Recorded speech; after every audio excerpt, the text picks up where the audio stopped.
Thumbnail দেখে বুঝতে পারছেন যে আমি কি বলতে চাইছি। আজ আবার চলে এসেছি জীবন আলো ব্লগের আরেকটি ব্লগে। যে থাম্বনেল দেখে বুঝতে পারছেন কি বলতে চাইছি, যে এই যে জবা গাছের সামান্য পরিচর্যা দেখুন। ডাল থেকে চারা তৈরি করেছিলাম, কত সুন্দর হয়েছে চারাগুলো, কিন্তু সেই চারাতে কিছুটা পরিচর্যা দরকার।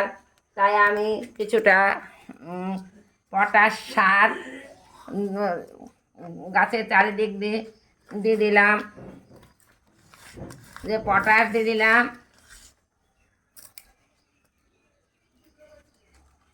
চারিদিক দিয়ে সামান্য একটু পটাশ সার ও তার সঙ্গে একটু গোবর সার দিলাম,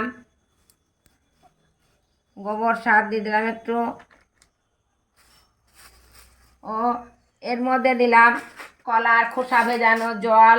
দেখুন কলার খোসা ভেজানো জল, এই যে এক হাফ কাপ মতন গাছে দিয়ে দিলাম, যাতে আমার গাছে কুড়ি আসে।